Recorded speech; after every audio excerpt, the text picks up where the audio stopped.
अस्सलाम वालेकुम नाज़रीन, मां आहियां शुएब अली उमरानी ऐं तव्हां ॾिसी रहिया आहियो BR टाइम न्यूज़। सभ खां पहिरियां शामिल कंदासीं हीअ रिपोर्ट। अपोज़िशन जी अक्सरियत वारी सेनेट में हुकूमती उम्मीदवार सादिक संजरानी चेयरमैन चूंडिजी वियो। PDM जे गॾियल उम्मीदवार यूसुफ रज़ा गीलानीअ खे शिकस्त। कास्ट थियल 98 वोटनि मां सादिक संजरानीअ खे 48 वोट मिलिया। यूसुफ रज़ा गीलानीअ खे 42 वोट मिलिया ऐं संदसि 7 वोट रद्द थिया। हिकु सेनेटर ॿिन्ही उम्मीदवारनि खे वोट कास्ट करे पंहिंजो वोट रद्द करे छॾियो। सादिक संजरानी उहिदे जो हलफ़ खणण बैदि वज़ीर आज़म जा थोरा मञिया ऐं हुन चयो त ऐवान में सभिनी खे गॾु खणी हलंदुसि। अपोज़िशन सादिक संजरानीअ जी कामयाबीअ खे रद्द करे छॾियो। सेनेट में सख़्त एहतजाज ऐं नारेबाज़ी। सेनेटर फारूक एच नाइक चयो आहे त बैलेट पेपर में उम्मीदवार जे खाने में वोट लॻाइण जो चयो वियो आहे। उहो नाहे चयो वियो त खाने जे कहिड़े हिसे में स्टैम्प लॻाइणो आहे। वोट रद्द नथा करे सघजनि। हुकूमती सेनेटर मोहसिन अज़ीज़ चयो त बैलेट पेपर में उम्मीदवार जे नाले ते न पर संदसि नाले जे साम्हूं खाने में स्टैम्प लॻाइणो आहे। प्रिज़ाइडिंग ऑफिसर मुज़फ़र हुसैन शाह फारूक एच नाइक जा एतिराज़ रद्द करे सादिक संजरानीअ खे कामयाब करार ॾिनो। सेनेट इलेक्शन में इहे वोट ख़रीद कया विया जीअं बकरा मंडीअ में जानवर ख़रीद कया वेंदा आहिनि।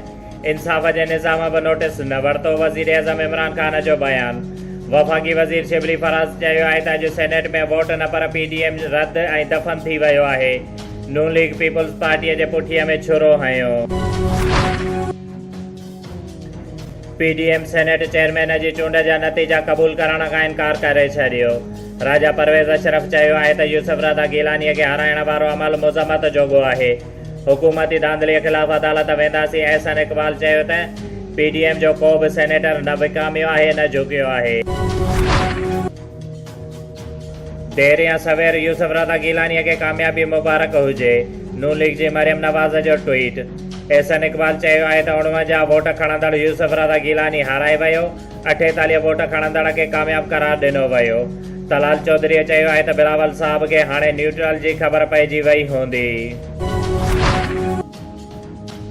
सेनेट चेयरमैन जी चूंड जे नतीजनि में एस्टेब्लिशमेंट जो को बि किरदारु न आहे।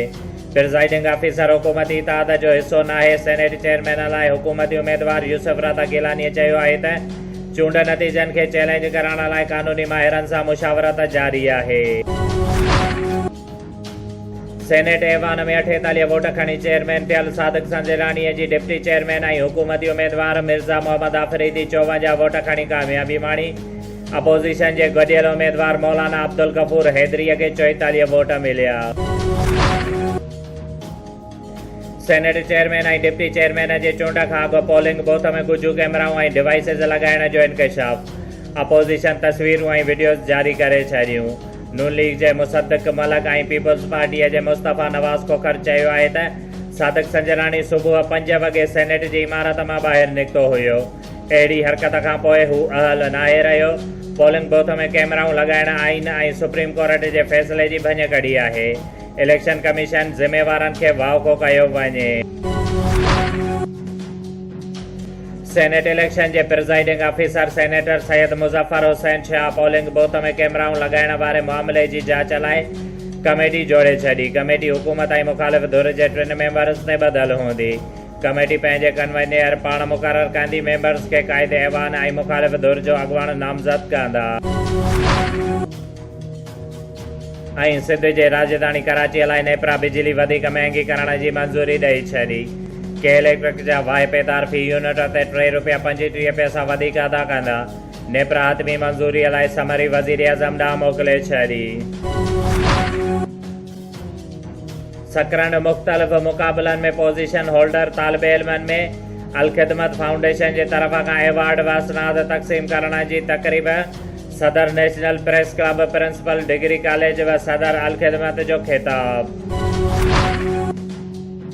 जमियत उलमा इस्लाम सूबे सिंध जे जनरल सेक्रेटरी अलामा राशिद महमूद सोमरो चयो आहे त पाकिस्तान में औरत मार्च जे मुल्क में फ़हाशी बेहयाईअ जी मग़रिबी साज़िश करार ॾींदे चयो आहे त हिकु साज़िश तहत असांजे इस्लामी तहज़ीब ऐं कल्चर खे तबाह कयो पियो वञे। उन साज़िश खे अवामी क़ुवत सां नाकाम बणाईंदासीं। उहे ॻाल्हियूं Madrasa Anwarul Quran Hashmia VIP road Bangwar colony ऐं नवाब शाह में वर्कर कन्वेंशन खे ख़िताब कंदे चयो त पाकिस्तान हिकु इस्लामी मुल्क आहे जंहिं लाइ आलमनि वॾियूं क़ुर्बानियूं ॾिनियूं आहिनि। हुन चयो त मुल्क में बेरोज़गारी, महांगाई, करप्शन जे करे अवाम मौजूदा हुक्मराननि खां बेज़ार थी चुको आहे। 26 मार्च ते हुक्मराननि खे घर भेड़ो करे साह पटींदासीं। हुक्मराननि 50 लख घर त न ॾिना पर 50 लख घर ज़रूरु ड्रथा विया आहिनि। जंहिं मौक़े ते मौलाना गुलाम मोहम्मद लुंड, कारी अब्दुल क़यूम चन्ना ऐं ॿिया कारकुन वॾे अंग में शरीक। तंगवाणीअ में 13 साल जी अगवा थियल कविता ओड जी बाज़ियाबीअ लाइ ओड सुजागी तात पारां दिलबहार ओड, राजा ओड, डॉक्टर रमेश कुमार ऐं ॿियनि जी अगवाणीअ में सांगड़ रोड खां हिकु रैली कढी वई जेका शहर जो गश्त कंदी नवाबशाह प्रेस क्लब पहुती। जिते हुननि चयो त तंगवाणीअ में 13 सालनि जी मासूम कविता ओड खे अगवा करे हुनजो जिबरी तौरु मज़हब तब्दील कयो वियो, जंहिं ते असां सख़्तु लफ़्ज़नि में मुज़मत करियूं था। हुननि चयो त सिंध में अक़लियत सां नाइंसाफ़ी थी रहियूं आहिनि, लेकिन उन्हनि जे केर बि ॿुधण लाइ तयारु न आहे। हर रोज़ हिंदुनि जी नियाणुनि खे अगवा करे उन्हनि जो मज़हब मटायो थो वञे, जंहिंजी असां सख़्तु लफ़्ज़नि में मुज़मत करियूं था। हुननि supreme court of Pakistan, army chief, IG Sindh ऐं ॿियनि वसवारनि खां इंसाफ़ जी अपील कई आहे। District Naushahro Feroze police SHO Mithiani Mohammad Saleman वगण पुलिस साण करे जासूसी इतलाह ते रूपोस जवाबदार सजण अब्दुल लतीफ़ सोलंकीअ खे गिरफ़्तार करे वरितो। शोएब अली उमराणीअ खे ॾींदा इजाज़त। वधीक ख़बरुनि ऐं अपडेट्स लाइ ॾिसंदा रहो BR टाइम न्यूज़।